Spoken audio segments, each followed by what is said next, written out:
Hi hello friends, ಎಲ್ಲರಿಗೂ ನಮಸ್ಕಾರ. Poornima's football and blog ಚಾನಲ್ಗೆ ಎಲ್ಲರಿಗೂ ಸ್ವಾಗತ.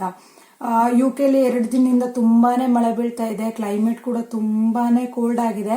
ಸೊ ಇವತ್ತು ನಾನು ಅನ್ಕೊಂಡಿದ್ದೀನಿ ಈ ಕೋಲ್ಡ್ ಕ್ಲೈಮೇಟ್ಗೆ ಇವಾಗ ಈವ್ನಿಂಗ್ ಆಗಿದೆ, ಒಂದು 6 ಗಂಟೆ.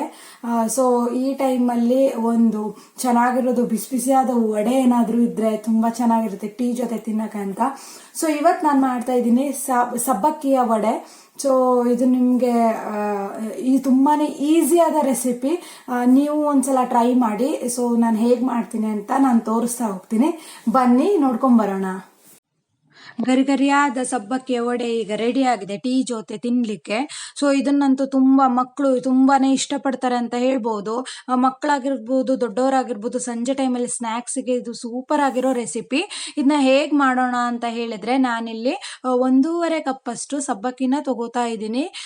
ನೋಡಿ, ನೀವು ಅಂದ್ರೆ ಎಷ್ಟು ಜನರಿಗೋಸ್ಕರ ಮಾಡ್ತಾ ಇದ್ದೀರಿ ಅಂತ ಆ ಆಧಾರದ ಮೇಲೆ ನೀವು ಎಷ್ಟು ಸಬ್ಬಕ್ಕಿ ಬೇಕು ಅಂತ ಅಳತೆಯಲ್ಲಿ ತಗೋಬಹುದು.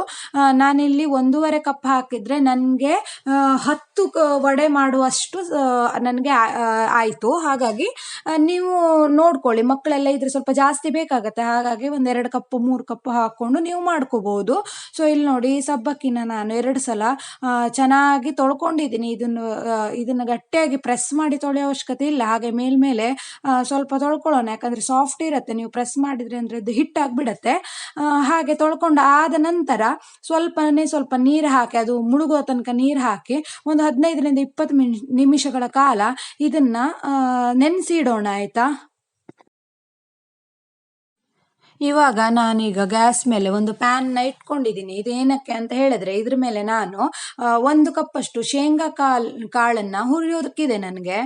ಸೊ ಇಲ್ಲಿ ನೋಡಿ, ನಾನು 1 ಕಪ್ಪಷ್ಟು ಶೇಂಗಾ ಕಾಳನ್ನ ತಗೊಂಡಿದ್ದೀನಿ. ಮತ್ತೆ ಇದನ್ನ ಕೆಂಪಾಗಿ ಆಗೋ ತನಕ ಒಂದು 2-3 ನಿಮಿಷಗಳ ತನಕ ಹುರ್ಕೋಬೇಕು. ಇದನ್ನ ನಿಮ್ಗೆ ಗೊತ್ತಲ್ಲ, ಇದ್ರ ಸಿಪ್ಪೆ ರಿಮೂವ್ ಆಗ್ಬೇಕು, ಅಲ್ಲಿ ತನಕ ಹುರ್ಕೊಂಡ್ರೆ ಸಾಕು. ಎಣ್ಣೆ ಎಲ್ಲ ಹಾಕೋ ಅವಶ್ಯಕತೆ ಇಲ್ಲ. ಸೊ ಶೇಂಗಾ ಮಾತ್ರ ಕಂಪಲ್ಸರಿ ನೀವು ಹಾಕಿ, ತುಂಬಾನೇ ಟೇಸ್ಟ್ ಆಗಿ ಬರುತ್ತೆ. ಒಂದ್ ವೇಳೆ ಶೇಂಗಾ ಇಲ್ಲ ಅಂತ ಹೇಳಿದ್ರೆ ನೀವು ಏನಂತಂದ್ರೆ ಈ ಹುರಿಗಡ್ಲೆ ಇರತ್ತಲ್ಲ, ಅದು ಕೂಡ ಹಾಕ್ಬೋದು. ಇವಾಗ ನಮ್ಮ ಮನೆಯಲ್ಲಿ ಶೇಂಗಾ ಇತ್ತು, ನಾವು ಇಂಡಿಯಾದಿಂದನೇ ನಾನು ಶೇಂಗಾ ತಗೊಂಡ್ಬಂದಿದ್ದೆ. ನಾನು ಜಾಸ್ತಿ ಶೇಂಗಾ ಯೂಸ್ ಮಾಡ್ತೀನಿ ಅಂತ. ಸೊ ಅದನ್ನ ಹುರ್ಕೊಂಡಿದ್ದೀನಿ. ಈಗ ನೋಡಿ, ಇದು ಕೆಂಪಾಗಿದೆ, ನೀವು ಕಾಣ್ಬೋದು. ಈಗ ಇದನ್ನ ಸ್ವಲ್ಪ ತಣಿಸ್ಕೊಂಡು ಇದರ ಸಿಪ್ಪೆ ಎಲ್ಲ ತೆಗೆದುಕೊಂಡು ಇದಕ್ಕೆ ನಾನು ಮಿಕ್ಸರಲ್ಲಿ ಹಾಕೊಂಡು ರುಬ್ಕೊಂತ ಇದ್ದೀನಿ. ನೀವು ಒಂದು ಸಲ ಅದನ್ನ ಆನ್ ಮಾಡಿ ಆಫ್ ಮಾಡಿದ್ರೆ ಸಾಕಾಗತ್ತೆ. ತುಂಬಾನೇ ಹಿಟ್ಟಾಗಿ ರುಬ್ಕೊಳ್ಳೋ ಅವಶ್ಯಕತೆ ಇಲ್ಲ. ಸ್ವಲ್ಪ ಹುಳಿಯಾಗಿ ಇದ್ರೆ ಅದು ಬಾಯಿಗೆ ಸಿಗತ್ತೆ, ಟೇಸ್ಟ್ ಆಗಿ ಇರತ್ತೆ. ಮತ್ತೆ ಮಕ್ಕಳಿಗಂತೂ ಇದು ತುಂಬಾನೇ ನಿಜವಾಗ್ಲೂ ಇಷ್ಟ ಆಗತ್ತೆ. ಸೊ ಇವಾಗ ನಾನು ಇದನ್ನ ಮಿಕ್ಸಿಲಿ ಹಾಕಿ ರುಬ್ಬಿದ್ದೀನಿ. ನೋಡಿ, ಒಂದೇ ಒಂದು ರೌಂಡ್ ಮಾಡಿದ್ದೀನಿ ನಾನು, ಹಾಗಾಗಿ ಸ್ವಲ್ಪ ಹುಡಿಯಾಗಿ ಇದೆ. ಸೊ ಇವಾಗ ಇದು ಆಗಿದೆ.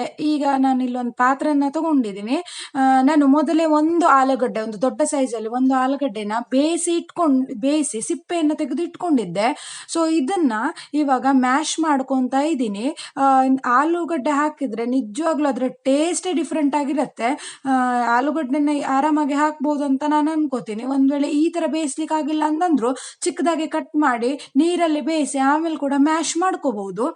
ಸೊ ನೋಡಿ, ನಾನಿಲ್ಲಿ ಆಲೂಗಡ್ಡೆನ ಮ್ಯಾಶ್ ಮಾಡ್ಕೊಂಡಿದ್ದೀನಿ. ಹಾಗೆ ಇವಾಗ ನಾವೇನು ರುಬ್ಕೊಂಡಿದ್ವಲ್ಲ ಅದರದ್ದು ಶೇಂಗಾ ಹುಡಿನ ಹಾಕ್ತಾ ಇದ್ದೀನಿ.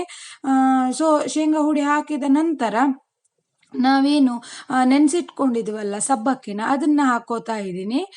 ನೋಡಿ, ನಾನು ಸ್ವಲ್ಪ 1.5 ಕಪ್ ಅಷ್ಟೇ ಹಾಕಿದ್ದೆ. ನೋಡಿ, ಅದು ಎಷ್ಟು ದಪ್ಪ, ಅದು ಸ್ವಲ್ಪ ಏನಂತೇವೆ ನಾವು ಉಬ್ಬಿಕೊಂಡು ಸ್ವಲ್ಪ ಕ್ವಾಂಟಿಟಿ ಜಾಸ್ತಿ ಆಗಿದೆ. ಇವಾಗ ಇದಕ್ಕೆ ಏನು ಆ್ಯಡ್ ಮಾಡ್ತಿದ್ದೀನಿ ಅಂತ ಹೇಳಿದ್ರೆ, ಚಿಕ್ಕದಾಗಿ 1 ಇಂಚು ಶುಂಠಿನ ಹಾಕೋತಾ ಇದ್ದೀನಿ. ಹಾಗೆ 2 ಹಸಿಮೆಣಸನ್ನ ಹಾಕೋತಾ ಇದ್ದೀನಿ. ಮತ್ತೆ ಒಗ್ಗರಣೆ ಸೊಪ್ಪನ್ನ ಒಂದು ಸಣ್ಣದಾಗಿ ಕಟ್ ಮಾಡಿ ಹಾಕೋತಾ ಇದ್ದೀನಿ. ಹಾಗೆ ಒಂದು ಸ್ವಲ್ಪ ಕೊತ್ತಂಬರಿ ಸೊಪ್ಪನ್ನು ಕಟ್ ಮಾಡಿ ಹಾಕೋತಾ ಇದ್ದೀನಿ. ಇದೆಲ್ಲ ಹಾಕೊಂಡ್ರೆ ನಿಜವಾಗ್ಲೂ ಟೇಸ್ಟ್ ಆಗಿರುತ್ತೆ. ಮೆಣಸು ಮಾತ್ರ ನೀವು ಎಷ್ಟು ಬೇಕು ಅಂತ ನೋಡಿ ಹಾಕೊಳ್ಳಿ.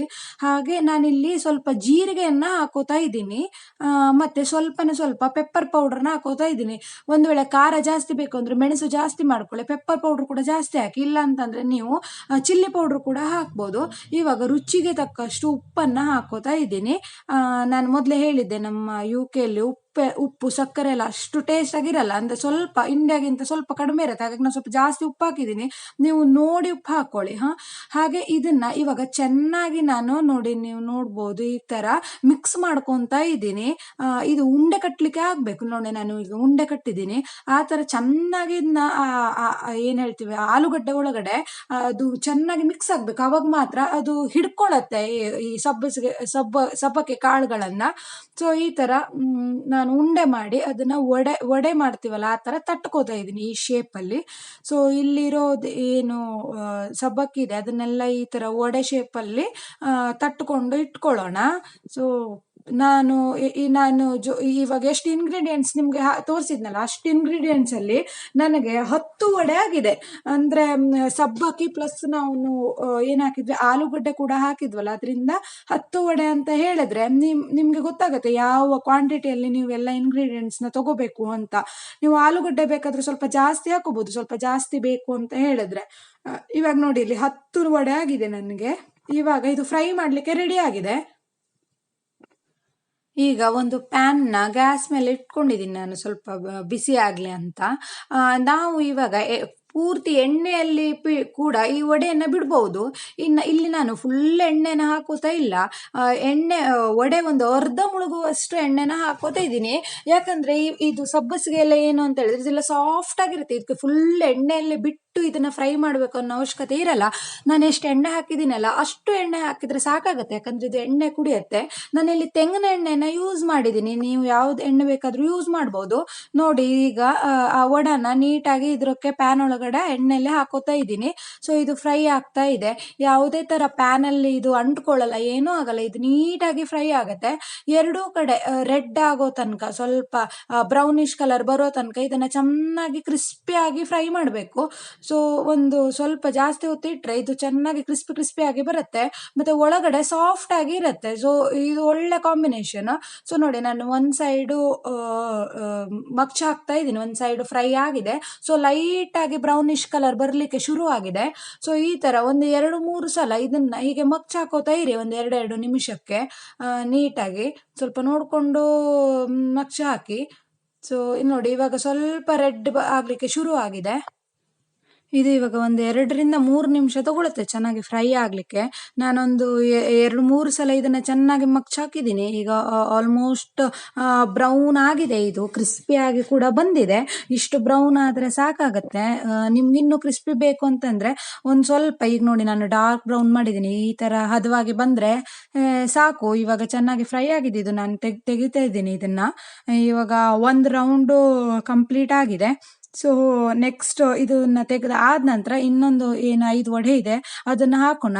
ನೀವಿಲ್ಲಿ ಅಬ್ಸರ್ವ್ ಮಾಡ್ಬೋದು, ಆಯಿಲ್ ನಾನು ಸ್ಟಾರ್ಟಿಂಗ್ ಅಲ್ಲಿ ಎಷ್ಟು ಹಾಕಿದ್ದೆ, ಇದು ಚೆನ್ನಾಗಿ ಆಯಿಲ್ ಕುಡಿಯುತ್ತೆ. ಹಾಗಾಗಿ ತೆಂಗಿನೆಣ್ಣೆ ನೀವು ಯೂಸ್ ಮಾಡಿದ್ರೆ ಒಳ್ಳೇದು. ನಾವು ಇಂಡಿಯಾದಿಂದ ನಾನು ಮೊದಲನೇ ವಿಡಿಯೋದಲ್ಲೂ ಹೇಳಿದ್ದೆ, ನಾನು ಇಂಡಿಯಾದಿಂದ ಒಂದು 5 ಲೀಟರ್ ದೊಡ್ಡ ತೆಂಗಿನೆಣ್ಣೆ ಬಾಟಲ್ನ ತಗೊಂಡು ಬಂದಿದ್ದೆ.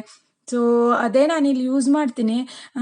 ಇವಾಗ ನೋಡಿ ಎಲ್ಲ ತೆಗ್ದಿದ್ದೀನಿ, ಒಂದು ಕಾಳುಗಳಿಲ್ಲ, ಇಷ್ಟು ನೀಟಾಗಿ ಬಂದಿದೆ.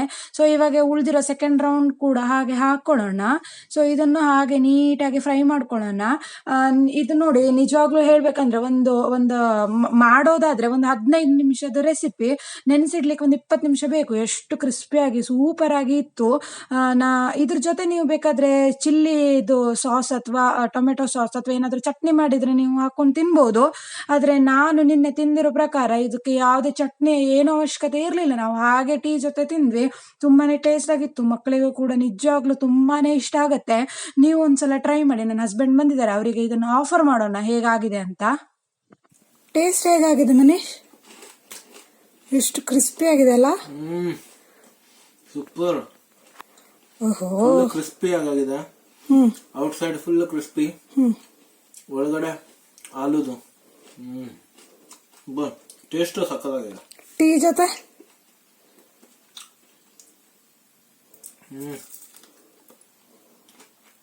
ಎಕ್ಸಲೆಂಟ್. ನೋಡಿದ್ರಲ್ಲ ಫ್ರೆಂಡ್ಸ್, ಎಷ್ಟು ಈಸಿ ಆದ ರೆಸಿಪಿ ಅಂತ. ನೀವು ಒಮ್ಮೆ ಮನೆಯಲ್ಲಿ ಟ್ರೈ ಮಾಡಿ, ಮಕ್ಕಳಿಗೆಲ್ಲ ತುಂಬಾ ಇಷ್ಟ ಆಗುತ್ತೆ. ಹಾಗೆ ನನ್ನ ವಿಡಿಯೋ ಇಷ್ಟ ಆದಲ್ಲಿ ಪ್ಲೀಸ್ ಈ ವಿಡಿಯೋಗೆ ಲೈಕ್ ಮಾಡಿ, ಶೇರ್ ಮಾಡಿ, ಹಾಗೆ ಕಮೆಂಟ್ ಮಾಡಿ. ಮತ್ತು ಯಾರೆಲ್ಲ ಇನ್ನೂ ತನಕ ನನ್ನ ಚಾನಲ್ನ ಸಬ್ಸ್ಕ್ರೈಬ್ ಮಾಡಿಲ್ಲ, ಪ್ಲೀಸ್ ನನ್ನ ಚಾನಲ್ನ ಸಬ್ಸ್ಕ್ರೈಬ್ ಮಾಡಿ, ನನಗೆ ಸಪೋರ್ಟ್ ಮಾಡಿ. Thank you.